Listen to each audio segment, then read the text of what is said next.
কেলো dash dash ভাতার কি তোর একলার? না রে ড্যাশ ড্যাশ ভাতার তোর একলার, থাইস তোর ভাতার নিয়ে, থাক তোর ভাতার নিয়ে। এটি 203-এর ঝগড়া আমাদের এলাকার, তার কিছু অংশ আপনাদেরকে শোনালাম। এরকম ঘটনা হর হামেশা ঘটে বিভিন্ন অঞ্চলে 203 যখন থাকে, কিন্তু এখানে ঘটনা অন্য। আমাদের মেগাস্টারের 2 এক্স ওয়াইফ, তাদের মধ্যে ভার্চুয়ালি যুদ্ধ চলছে প্রায় অনেক বছর ধরে। সেটি আজকের বিষয়, সেটি আজকে এই ভিডিওর বিষয়। মেগাস্টার শাকিব খানের এক্স 2 ওয়াইফ ভার্চুয়ালি যেরকম ঝগড়া করছেন, গ্রামের সেই ঝগড়ার কথাই শুধু মনে হয়। হ্যালো দেশ এবং প্রবাসের যে সমস্ত বন্ধুরা আজকের ভিডিওর সঙ্গে যুক্ত হয়েছেন ব্র্যান্ড নিউ ভিডিওতে, আপনাদেরকে স্বাগতম। বেশ কয়েক বছর ধরে আমরা দেখতে পাচ্ছি অপু বিশ্বাস এবং বুবলি দুজনই ভার্চুয়ালি বিভিন্ন মিডিয়াতে দুজনের সঙ্গে সামনাসামনি নয়, সামনাসামনি গ্রামে যেরকম ঝগড়া হয়, মারামারি হয় সেরকম নয়, তবে বিভিন্ন গণমাধ্যমে তারা একজন আরেকজনকে ধুয়ে দিচ্ছেন। এটিও বলবো একটি গ্রাম্য ঝগড়া। যদিও দুজনেরই সম্পর্ক শাকিব খানের সঙ্গে শেষ হয়ে গেছে এমনটি জানা যায়, তারপরও এই ঈদে মানে কুরবানি ঈদে শাকিব খানের তুফানের সঙ্গে বুবলির রিভেঞ্জ মুক্তি পেয়েছিল, যেটি পরিচালনা করেছিল ওই যে ভদ্রলোক, মাথায় ড্যাশ ড্যাশ নাই, সেই ভদ্রলোক এই সিনেমার পরিচালক। তারপরে কয়েকদিন পরই তো সেই সিনেমা মানে রিভেঞ্জ নেমে গেল, একেবারে হারিয়ে গেল। সে সিনেপ্লেক্স বলেন, মাল্টিপ্লেক্স বলেন, সব জায়গা থেকে নেমে গেল। তারপরই মাথা ঘুরে গেল ওই ভদ্রলোকের মাথায়। সেই লোকের মাথা ঘুরে যাওয়ার পর তিনি গণমাধ্যমকে বললেন বুবলি এবং রোশান তার সিনেমায় প্রচারণায় আসছেন না এবং সহযোগিতা করছেন না। কেন করছেন না তার জবাব দিলেন বুবলি বললেন যে আমার পরিবার এবং সহশিল্পী বলেন এবং স্বামী বলেন এবং সবকিছুর ঊর্ধ্বে আমার সন্তানের পিতাই বলেন, সন্তানের বাবাই বলেন, তাকে নিয়ে অসম্মানজনক মন্তব্য করবে তাকে আমি এড়িয়ে চলবো। বেশ কিছুদিন ধরেই ইকবাল ভাই শাকিব খানকে নিয়ে গণমাধ্যমে নানা রকমের বাজে মন্তব্য করে যাচ্ছিলেন, যে কারণে তাকে আমি এড়িয়ে চলছি। এই তো হলো। আর তারপরে ইকবাল ভাই বিট্রে থেকে বাদ দিয়ে দিলেন বুবলি এবং রোশানকে। এরপরই জ্বলে উঠলেন শাকিব খানের আর এক্স ওয়াইফ, হ্যাঁ আরেকজন অপু বিশ্বাস। তিনি জ্বলে উঠলেন, আপত্তিকর মন্তব্য করলেন, বললেন যে এটি একটি হাস্যকর মন্তব্য। তিনি ছবি থেকে বাদ পড়ার পর শাকিব খানকে দেয়াল হিসেবে ব্যবহার করছেন। এটি একটি দুর্বল গেম প্ল্যান। এই দরদ আগে কখনো এই দরদ মাখানো কথা বুবলি নাকি বলেনি। তারপরে আরো বললেন অপু বিশ্বাস ওই গণমাধ্যমে যে যখন প্রিয়তমা মুক্তি পায় তখন প্রচারণায় নিশো যখন শাকিব খানকে ছোট করে কথা বলছিলেন, তখন বুবলি তো কোনো প্রতিবাদ করেননি, বরং এই নিশোকে অনেক রকমের নাকি প্রশংসায় ভাসিয়ে দিয়েছিলেন বুবলি। তখন এই দরদ কোথায় ছিল? এইসব নানা রকমের প্রশ্ন তুলছেন। তার উত্তর বুবলি যদি না দেয় সেটি কি আর হয়? তিনি আবার আরেকটি গণমাধ্যমে বললেন, মানে ঝগড়া চলতেছে আর কি, ঝগড়া চলিতেছে সার্কাস না, 203-এর এক্স 203-এর ঘর, এটিও আমরা বলতে পারি। তখন বুবলি আরেকটি উত্তর দিয়েছেন একটি গণমাধ্যমে। তিনি বললেন সাকিব আমার পরিবারের কথা আমি বলবই, সবসময় বলেছি, সারা জীবন বলবো। পরিবারের কথা বলে কেউ ক্লান্ত হয় না, যাদের স্বার্থ থাকে তারা ক্লান্ত হয়। অপু বিশ্বাসের মাঝে বলেছিলেন যে তিনি সাকিবের কথা বলতে বলতে বুবলি ক্লান্ত। তারপরেই বুবলি এই উত্তরটা দিলেন।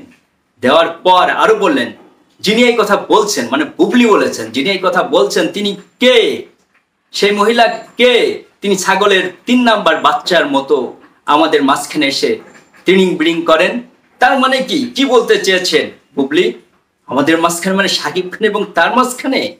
আরো অনেক কথা বলেছেন অপু বিশ্বাসকে নিয়ে। তিনি বলেছেন যে তিনি নিঃশ্বাস যতবার নেন তার চেয়ে বেশি নাকি বুবলির নাম ব্যবহার করেন, এবং এই ইউটিউব বলেন, ফেসবুক বলেন বা বিভিন্ন গণমাধ্যম বলেন, তিনি ভাইরাল হতে চান বুবলির নাম নিয়ে, তিনি এবং বুবলির সন্তানের নাম নিয়ে। এই হচ্ছে কাণ্ড, মানে ঝগড়া জমে ক্ষীর। শেষে অবশ্য আরো আপত্তিকরজনক শব্দ ব্যবহার করেছেন, যে যার মনে এরকম নানা রকমের খারাপ কথা থাকে তার মন এবং কথা একই রকম দুর্গন্ধযুক্ত। এইসব কথা বলেছেন। এই হলো ঝগড়া। আমার সেই গ্রামের চাচার দুই বউয়ের মতো। দুই সতীন তারা অবশ্য প্রেজেন্ট ছিল, কিন্তু শাকিব খান এই দুজনকে অস্বীকার করছেন এবং বলছেন যে তারা আমার এক্স, তাদের সঙ্গে আমার কোনো সম্পর্ক নাই। এবার আসি আসল কথায়। গত মে মাসে বুবলি একটি গণমাধ্যমে বললেন তিনি শাকিব খানের নাম আর মুখে আনতে চান না, তিনি যে নিজেকে সুপারস্টার দাবি করেন। আসলে কি বোঝাতে চেয়েছিলেন তখন? শাকিব খান কি সত্যি নিজেকে সুপারস্টার দাবি করেন? আসলে তিনি তো সুপারস্টার না, তিনি মেগা স্টার, বাংলার মেগা স্টার শাকিব খান। এদের দুজনের বিয়ে হয়েছিল, তারপরে সন্তান হয়েছিল, সেটি গোপনে ছিল, কেউ জানতো না, কোনো গণমাধ্যমের কর্মীও জানতো না। হঠাৎ করে একদিন আমরা জানতে পারলাম তারও একটি সন্তান আছে। ওই অপবিশ্বাসের মতো ঘটনা হলো, একই স্ক্রিপ্ট হলো এবং তারপরে দুজনের ছাড়াছাড়ি হয়ে গেল। কিন্তু দুজন মানে অপবিশ্বাস এবং বুবলি দুজনের কেউই এটি মানতে চান না, তারা মানতে চান না।